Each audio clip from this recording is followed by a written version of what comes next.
Susie Keller, you're back. How are you? I'm back. I'm doing well, Matt. Good. You are the CEO of the Idaho Medical Association. I did a dump truck of medical things over the session. We had WWAMI considerations. I also had Lee Flynn on from the Crisis and Suicide Prevention Hotline. Right. She's great. A clip with her is actually going out today, which is really awesome. Excellent. A lot of different things going on with medicine. You're here to kind of do a recap and identify a couple things that are happening. Some good things have happened, some, perhaps lesser good things. Talk to me about this. Absolutely. So we're at the end of the legislative session as of last week. So kind of taking a breath and looking back and seeing what happened in terms of healthcare policy and some things that the IMA was trying to push. And as you said, a mixed bag. Some things we're disappointed about, some things that were good news. So one thing that I would like to talk about today is a law that was actually passed last year, and it was the Idaho Parental Rights Act. And basically what that did was require parental permission for any sort of healthcare for anyone under the age of 18. So prior to that law passing, minors as young as 14 could have consented to their own healthcare in certain situations. So this law passes last year, and it says no. Anybody under the age of 18 has to have parental consent to access any sort of healthcare. And if I may, just real fast, at first glance hearing about this, I was like, oh, awesome. Like, 100%. This is great. In my former state that shall not be named, I remember getting into these long discussions with people about there was a policy that if you were 12 years or older in public school, the public school is obligated to transport you to reproductive care clinics if you ask them to, and supply you with reproductive care not just not asking consent, but not even informing a parent. Wow. And it's like, oh my gosh. So I hear about the parental consent thing. I'm like, okay, great. Like, that's a good idea. But of course, caveats. Correct. And I should say, physicians want parents involved in their kids' care 100%. That's actually the ideal model, where kids and parents are working together with their healthcare provider, with their physician, making these decisions. But it's also important as kids, get into their teenage years, that they can also have sometimes private conversations with their healthcare providers, because in a perfect world, kids would want to tell their parents everything all the time. But there are times when it is appropriate, as the maturity process happens, for them to have some autonomy in having those conversations. So this bill said, no, we're not doing that unless the parent gives specific consent for that. And there were some exceptions. One exception was if the minor was legally emancipated, if there was a court order that prevented the parent from being able to consent for their child, and if there was an emergency situation. And again, this all seems very reasonable. Sure.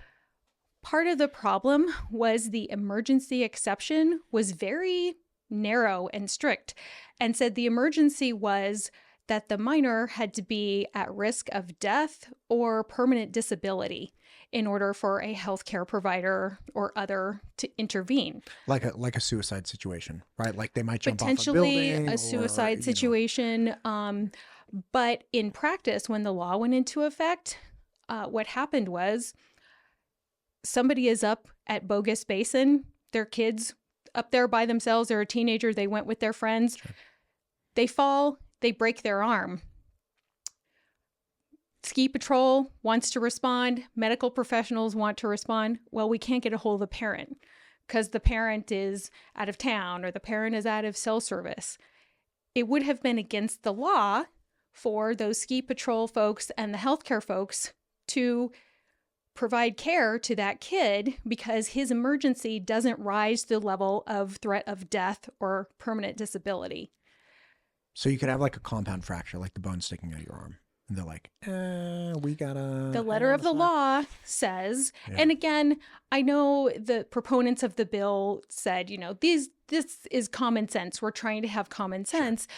But what schools and ski patrol and medical offices want to do is follow the letter of the law because they don't want to run afoul of the law and be at risk of criminal penalties or civil lawsuits, et cetera, et cetera. So there was also some other areas identified that were now causing barriers to care for the law.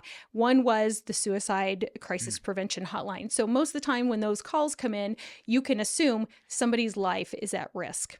But what Lee Flynn could tell you is sometimes they're calling in because teenagers, they experienced a breakup, or there's a problem with a friend group, and they need to determine at what level does this rise to being life-threatening. They also have some follow-up care that they do for those calls, and without parental consent, they couldn't provide the follow-up care to the minors after the fact. And to be clear, so you're saying say a 16-year-old experiences a breakup, death in the family, a dear friend has a death in the family, whatever it might be. And this person calls into the crisis, because it's crisis and suicide. And crisis, as Lee puts it, is very, crisis can be anything. We're all going to experience crisis in our lives, death of loved ones or loss, whatever might be. And even, bad breakups are very upsetting for people. And, just having, at that age. Especially at that age. Right? I have a 13-year-old boy. My heart May breaks. his heart never be broken. May his heart I can't. Especially at that age, and having somebody to reach out, especially in this age of hyperconnectivity, having actually somebody on the phone to talk to. So you're saying that person may reach out, and before the person on the other side of the phone can even actually engage in a conversation, not administering, quote, like a medical intervention, just like an emotional intervention where it's like, okay, hang on, talk to me about what's going on. They have to go through a system of essentially a protocol to be like, well, is he going to kill himself? Like, is his life at risk here? Or is he just really, really upset? And that's something that Lee could get into on a greater level, but I think they operate under the assumption that if somebody's calling, they can assume that they can intervene because this could be a life-threatening situation. But typically what they do is after the call is completed, they would follow up the next day to say, hey, how are you doing? And now they've had to alter those practices because now they don't necessarily have parental consent to reach out to the person. Gotcha. So, and again, Lee can talk to you more about that. Another really troubling aspect is if a teen is subject to a physical or sexual assault, the parent has to consent in order for them to get medical treatment or intervention. We have some very sad situations that happen when sometimes a minor who is a victim of these type of crimes, it's at the hands of a family member. And so how then are they able to get that parental consent in order to have an examination done, et cetera, et cetera? So that's a problem. That was actually a data point, not this session, but the previous session. I believe it was Representative Mathias who brought that up with response to the capital punishment for child predation. And he was saying, look, the majority, or I think it was something like 70% of sexual assaults on minor happen from somebody the minor knows, like an uncle or the relative of either older sibling horribly or worse parent, things like that. And he was objecting to the bill for a different reason, but to tag on to your point, that was a data point that he brought up, which is the majority of these things happen from people that they're like either closely related to or know intimately as family members or something like that. Absolutely. So that's a barrier where those kids have been the victim of a crime, and unless the parents consent for them to get the appropriate medical care as a result of that assault, they can't do it. Yeah. My SRO Gomez, Student Resource Officer, Deputy Gomez, who I've done a ton of work with, he also talks really painfully about having instances where a young woman will be assaulted by like an uncle or even a father or a stepfather, and the mom does not defend the daughter. The mom blames the daughter. And he's experiencing this from a law enforcement standpoint. He was like, you can't believe it. Like, you have this 14-year-old girl or 15-year-old girl who this horrible thing has happened to. And then the parent, the guardian, is actually like coming after the girl. It's like, what planet are you living on? Right. And in the past, before this law went in effect last year, that person would have been able to access medical care in the ER, et cetera, et cetera. So it had some, this law had some blind spots. Correct. So There was a bill introduced this year. Senator Anthony worked with stakeholders from a variety of viewpoints, and it was Senate Bill 1199, and it was a series of amendments to the Parental Rights Consent Act. Sure. That were these very common sense things. So expanding the definition of an emergency to allow somebody to address a kid with a broken leg. Allowing a carve out for the suicide crisis prevention hotline. Allowing a carve out, this is also a very sad situation that's happening now. Our pediatricians and family docs in the newborn unit encounter a newborn that is clearly going through the symptoms of drug withdrawal because they've been born to a drug-addicted mother.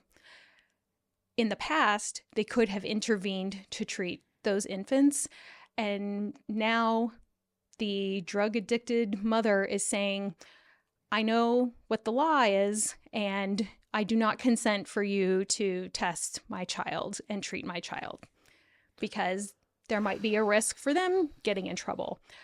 They also can't get CPS involved because you need a tox screen in order for them to get engaged. So I sat across from a pediatric resident who's training to be a pediatrician here in Idaho saying it was heart-wrenching watching these newborn infants incredibly sick, not at risk of death, but incredibly sick, going through withdrawal and not being able to intervene because the law did not allow them to do that. Clearly, that is not the intent of the law, right? It's the other side of the coin where we have engaged parents who want to do the right thing for their kids, but we also have situations in which the parent is an addict and they want to not get caught. We also have situations in which the parent is absent. Another provision that was in the bill would have allowed a teenager who was pregnant or already a parent to consent to their own medical care. There was a situation, a pregnant teen in McCall about to go into labor. Her mom's in jail. She can't consent for her own health care. And finally had another family member step in through a series of trying to reach out and find somebody to be able to consent for this person, to be able to consent to health care, pain control, etc., as she delivered her baby. And then when these teenagers who have their babies are parents themselves, they can consent for care for their baby, but they can't consent for their own health care if they're under the age of 18. So there was a provision in there that would have allowed those folks to do that. You keep saying would have. Did this pass? Well, it passed the Senate, and unfortunately, it was not taken up by the House. So this law is still in effect. So those situations are still happening, that the pregnant teen can't consult for her own health care. The drug-addicted newborn can't get care if their parent says it's not okay. Victims of assault can't access care unless their parents say so. So it's an unfortunate state of affairs. So this one was very, very disappointing because there was a lot of work that went in. Again, credit to Senator Anthony, who was the sponsor of the bill. A lot of work, but unfortunately, we are left with a really troubling situation in which kids aren't able to access healthcare that legitimately need it. And I truly believe that was not the intention of the law, which is too bad. Yeah. I had heard little snippets of this. And again, on first glance, it's like, oh, this makes complete Parental sense. Consent, yes. Everybody wants that. But to imagine you have like a 17-year-old who has a 1-year-old that can consent for medical intervention for the 1-year-old, but she or he cannot take care of his or her own medical issues. Correct. Seems so counterintuitive. The idea that you can't get, if you see an infant struggling from withdrawals and you suspect very clear, problems or abuse, before. like yes, the fact that you're like, well, we can't even get Child Protective Services involved because in order to get the evidence for that, we have to get the parent's consent, and like no abusing parent is going to consent to giving up evidence of abuse. Right? Man, that's a rough one. It's a rough one. And talking to our physician members who are dealing with these things, I mean, just the heartbreak that I saw on this person's face who was like, yeah, I don't like working in the newborn ward when we have one of these drug addicted babies born. Just heartbreaking. So we will continue to talk and educate and try to work with folks to say, yes, parental consent, we want it. It's key. But there are situations in which it's not workable. And how can we, create that balance of upholding parental rights and parental consent, which we want, but also making sure that kids who need it can get that really important health care. And maybe even until that comes to pass, there's an education play where it's like, listen, if you're going, like I have a buddy whose son really enjoys mountain biking. And I remember this horrific thing. He was like 13 years old going, and a bunch of people had like GoPros on their helmets. Right. So you could say, like, he sent me the video. His son's going over these bumps, nothing crazy, just eats it and breaks his collarbone. Right. And he's hanging out with his friends. So, freak accidents happen, things happen. And so maybe until this bill passes, there's an education play where it's like, listen, if your kid's going to go up to Bogus and go like downhill biking, or if your kid's going skiing, or your kid's doing this, send them with a consent to care form 100%. For the day, something like that. And, when you're talking about infants, like that's a different problem. You're talking about pregnant teens, that's a different problem. But at the very least, for the things that we all are more likely to interact with, which is just freak accidents within our family, if we have people old enough that we're in charge of that are going to be out of our grasp, but in harm's way, even in the most innocuous, innocent way, let's educate parents and be like, look, send them with a consent to care form if they get a broken bone or something.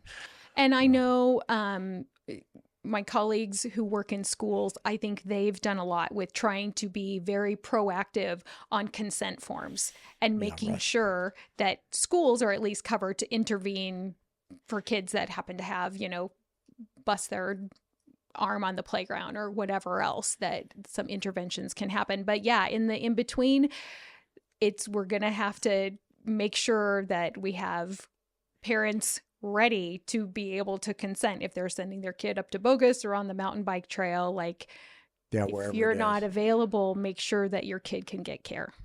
Yeah. And even if you're available, but they're in a place where they can't get a hold of you, that's another thing. Like if you got, you got to set an arm, it's like set the damn arm, man.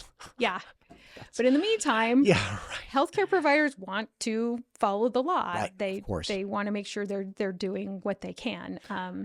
Speaking of, I've been wanting to talk to you. There was a suit or settlement of a suit or dropping of a suit. Yes. Talk to me about this. And this had to do with women's reproductive care. That is correct. Great. So the federal government, Department of Justice, had sued the state of Idaho, clear back in 2022, due to a conflict with our state abortion ban and its conflict with a federal law that requires hospital emergency rooms to provide care.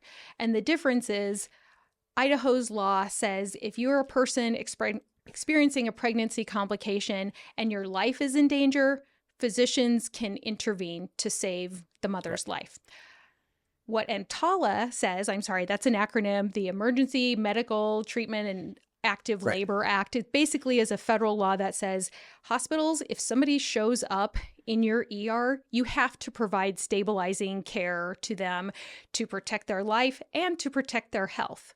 So that was the conflict with this federal law that says you have to protect life and health, and Idaho's abortion ban, which just says you can protect life, you can prevent the death. And this was a big sticking point in the negotiations, just in the 2023 legislative session, like the whole thing where it's like, hey, EMTALA is saying this, and, for these reasons, a large portion of the medical establishment felt, hey, look, we need to have a carve out for some kind of, health of the mother, right? Correct. Something there. Correct.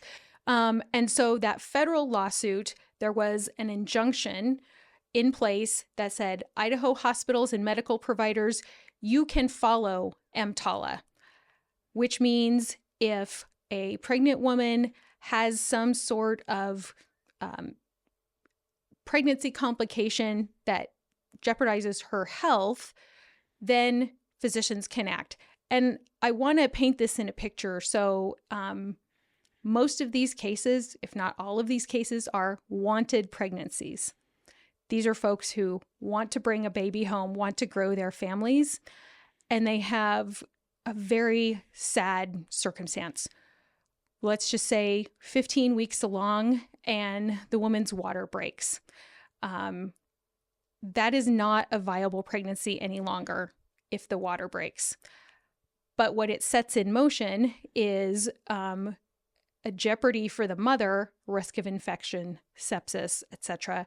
Her kidney function becomes at risk, bleeding becomes at risk, her keeping her uterus becomes at risk.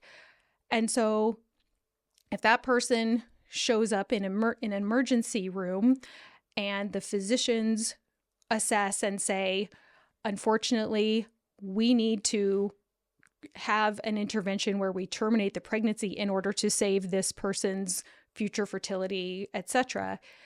Under EMTALA, they would be able to do that. And again, it's an unfortunate situation in which the fetus isn't viable. There are other situations. So basically, when President Trump came into office, his DOJ dropped that federal lawsuit.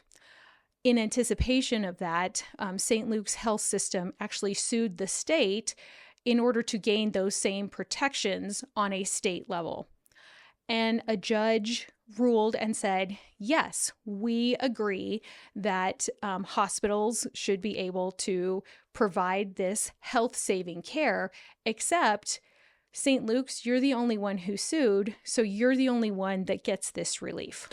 Oh, no. So all the other, like St. Alphonse, is going to have to go through the exact same process. Anywhere else in the state, you cannot get that care. So if you are in Pocatello or Idaho Falls or in Coeur d'Alene and you have a pregnancy complication that jeopardizes the woman's health, cannot get care in their communities. They either have to go out of state or go to St. Luke's. And to your point, even across town at St. Alphonsus, they cannot intervene. So all of a sudden, we have two different healthcare delivery systems for pregnant women in the state of Idaho, depending on where you are and what hospital you show up at. So again, a pretty dramatic change as of March 20th in the care delivery system for pregnant women in the state of Idaho. And as you can imagine, it causes a lot of confusion. I don't think anybody would say that getting care here is legal, but at this hospital, it's not legal. Wow. is the way we want to provide healthcare in the state of Idaho. So that is something that is obviously very troubling. And unless there is some sort of legal action or litigation that broadens the protection outside of St. Luke's, so right now we have two different standards of care. Gosh, just based on who filed suit. Correct. Wow. Yeah. And I think another part of that was there was some federal judges who were making rulings that were broadly applied across a class. And I think this new administration said, no, you need to narrow your ruling to the people that are bringing lawsuits. So that's why this was narrowed. But it's creating, like I said, some confusion and uproar in our state. So you may see in certain parts of the state more families being forced to go out of state to get that health care to preserve their kidney function, their childbearing ability, etc. So a big burden on families. And just the inconsistency. It's like that's the thing that sticks to me. It's kind of like, look, if this is the right thing to do, if the state feels like this is the right thing to do, then why not apply it broadly across all medical establishments? And if it's not the right thing to do, then it's not the right thing to do for anyone. And the state, smarter people than me can figure this out. But it's like, listen, just have it. It's like, okay, this is a terrible example, but like I have 3 boys, right? And if one of them gets ice cream, then like the others are going to be like, hey, what about my ice cream? And I never say, well, he's the only one that gets it because he asked. And like, or like he went through the argument. Like if you win the principle that like you should have ice cream based on these factors in here, it's like, okay, well then that broadly applies to, did everybody eat their dinner? Did everybody, you know, run around today? Did everybody, okay. Like if the same principles apply, then everybody gets ice cream, like salted caramel for you. Right. Otherwise it's just totally arbitrary, right? Which is, again, not the way we want to deliver healthcare in Idaho. So just something for folks to be aware of, and we'll see what can be done, but not the ideal situation right now. Is St. Luke's the largest medical provider, like hospital system in Idaho? Yes, that is correct. So it applies to all of their hospitals, which there's one in McCall, there's one in Sun Valley area, and then obviously Treasure Valley. So are the second, third, and fourth level systems filing legal action as well, or are they not pursuing that? I think they do want to pursue it, and looking at opportunities for what next steps might be. Gotcha. I got to get Jeff Seelig in here. Got to get him in here to talk about this. There you go. Let's end on a good note today. Okay. Yes, please. I know that you got some good stuff in there. What do you got?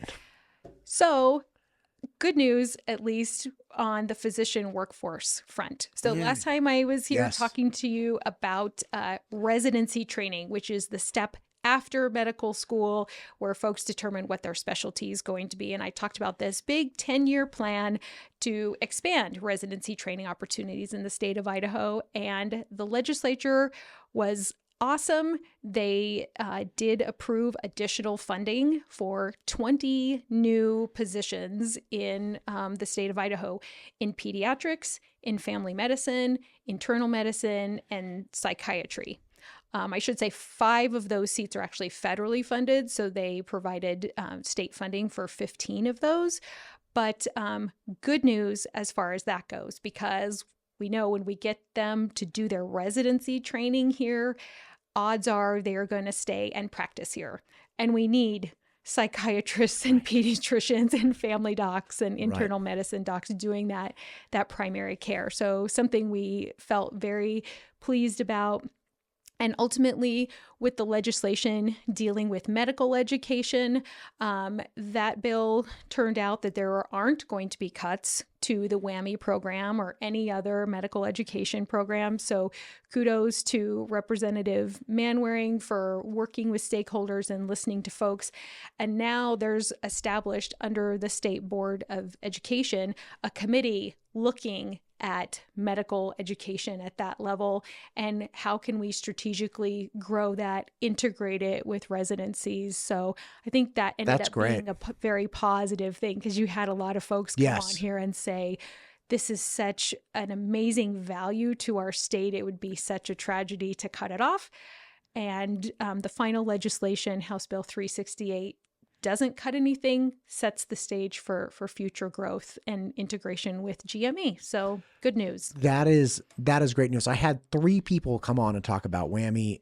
Fantastic. And then a whole sidebar of conversations from either current or past WWAMI students, and we're like, well, if you're ever back in, the Treasure Valley, come on in. And some want to come in and talk about it. One of them, I actually got into an interesting conversation because she was saying, hey, you can't even, it's impossible for you to get into UW outside of WWAMI. I'm like, well, no, that's not, you could apply outside of WWAMI.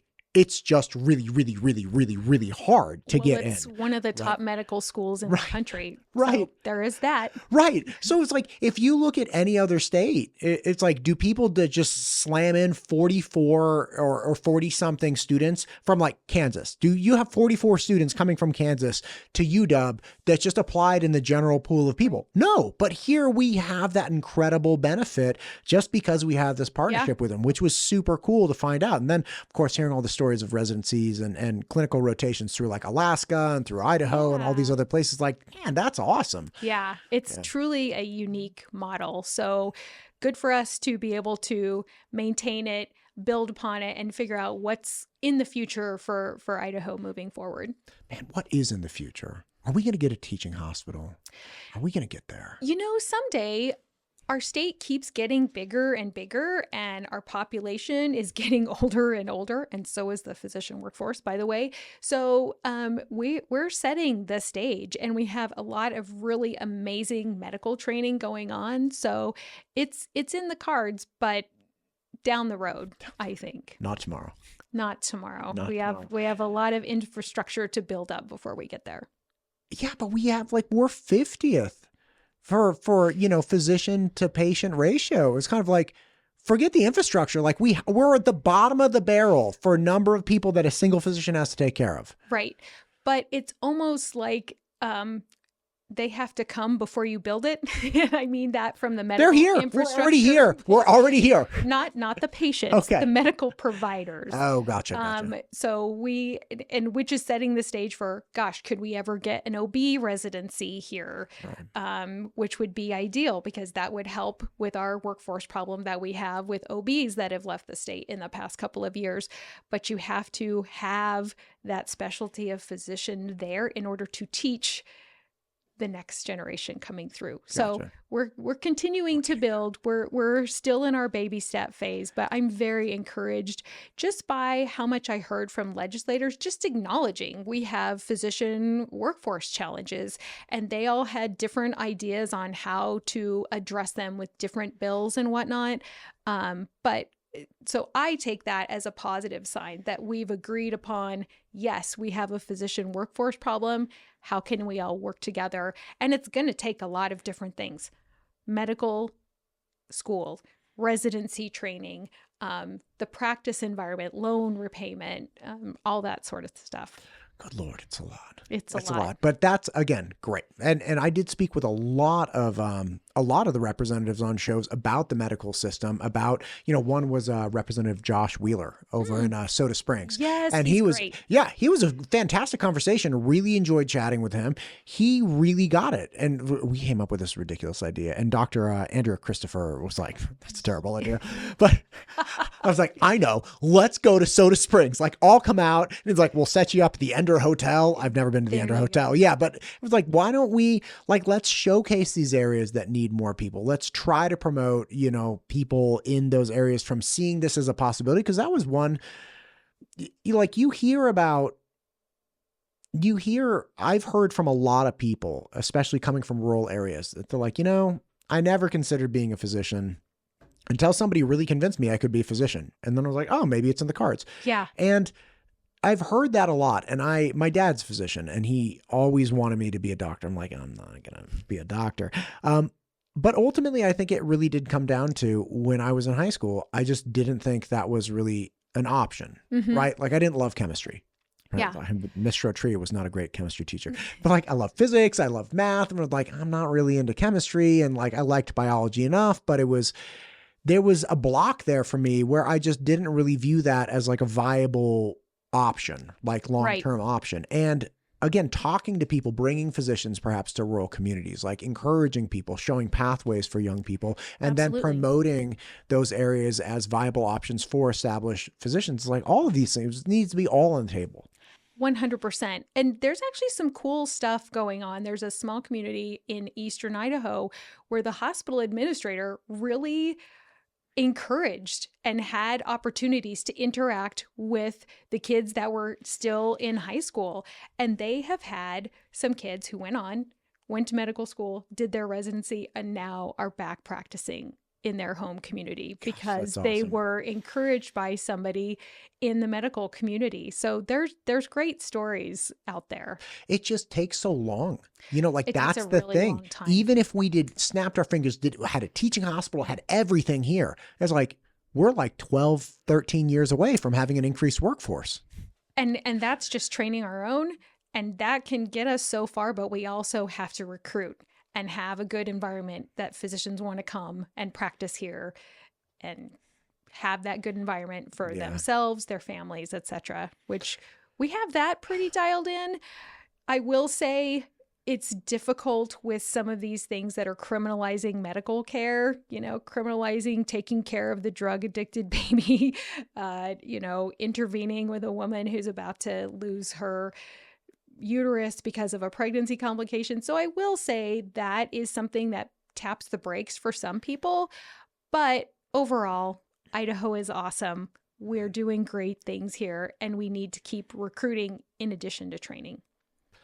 Yeah. What happened to the bill that was looking to prohibit the use of the 2 drugs that were involved in, so that have very established, clear value sets outside of terminating pregnancies, but also had a tangential capacity in other states, because it's illegal to use them like that here. Correct. It's mifepristone and misoprostol. I can never say those. Thank you for saying them. Practice. Right. Anyway, there was a bill to treat those as controlled substances, which would have had a lot of adverse impacts, not only on people experiencing pregnancy complications, but they're also used for other interventions as well. And that bill did not move forward. So it is still okay to use those drugs for miscarriage management and those other conditions. And to be clear, you can use a hammer in a very specific way to drive a nail. You can't assault somebody with it, right? But we don't make the hammer illegal. We just say, hey, you can have this. You can buy it at any hardware store. You don't even have to be 18. Go buy a hammer, kid. But you just can't use it in this wrong way. Same thing with the 2 medications that shall not be named, because it's listen, there are ways you can use this and it's totally fine. And if somebody breaks the law, they might use it in this other way. But that's already illegal. We don't have to make the hammer illegal. We're just going to maintain law and order and say you can't use it in this way. 100%. Abortion is illegal in Idaho. And stopping the use of those drugs for miscarriage management seems an unintended consequence that I don't think we want as a state policy for women to have to suffer in those very traumatic situations. Right. It's already illegal, right? So you would just be doing double illegal. You're and hurting people in the process. Right. Good to know about the GME. Anything else? Nope, I don't think so. What a wild ride. Glad the session is over. I hope everybody gets rest and recovery. That's what I'm going to be focusing on. The Medicaid came full circle. First it was terminate, then it was keep with all of these waivers, and then it was just kind of worked out. There's no repeal trigger. Correct. Correct. So that's good. That was a good path, right? Well, if you're pro Medicaid, it sounds like that was a good path. Honestly, the fact that we were able to maintain Medicaid expansion is a really big deal. So yes, absolutely, that is something to celebrate. And we'll go down the path of navigating these waivers and seeing what the federal government tells Idaho's program that they can and can't do. And then we'll start to go down the path of figuring out managed care for Medicaid and what that might look like. From the IMA's standpoint, clearly we want efficient government programs, but we also want people to be able to access healthcare, stay healthy, stay going to their job, contributing to our economy, etc. Right. I have a relative who got injured, and then he ended up, he didn't take care of himself, and he led a very risky life, which led to, lifelong debilitating injuries. And again, he didn't have medical care in one of them. It was this whole big train wreck, and he has never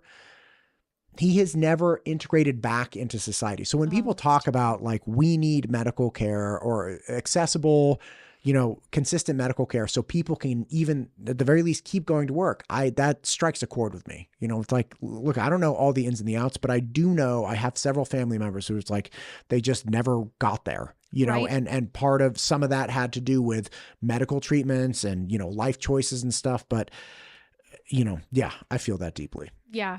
And especially when you look at Medicaid expansion, the majority of those folks are already working. That's why they're in that income level that qualifies for Medicaid expansion. Right. They have an income. Correct. Yeah. So as long as we are keeping those folks healthy, managing their chronic diseases, keeping them out of the ER, which raises costs for all of us, and giving them a regular source of care, they can keep going to their job and being a productive Idaho citizen. And that's what we want. Right. Because there was a perspective that was shared with me, which was essentially prevention is the fiscally responsible thing.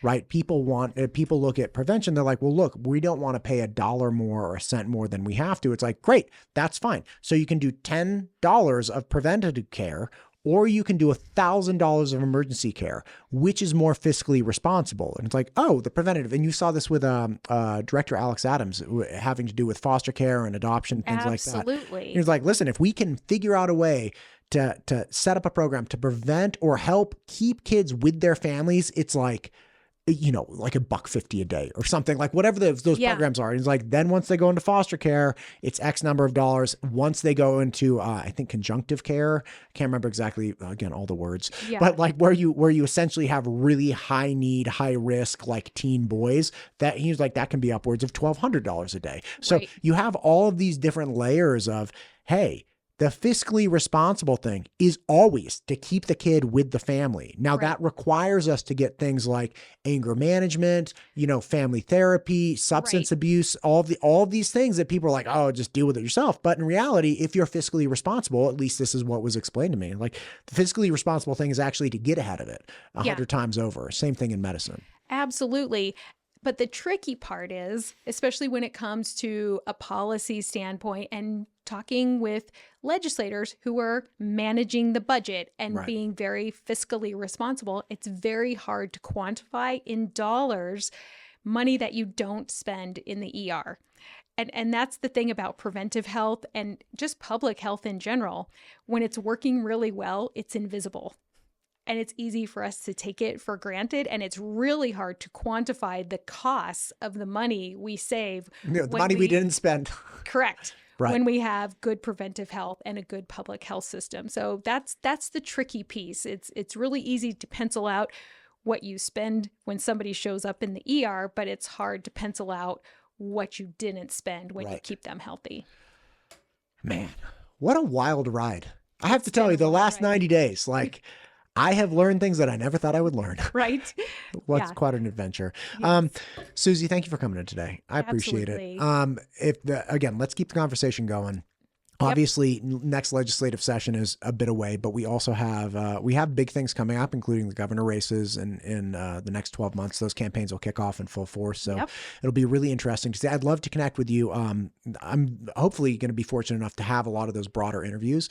And I'd love to connect with you afterwards to find out what the IMA thinks about the answers they give. Absolutely. Never a lack of things to talk about, right? Never. Thank you. Let's do it again. Thank you.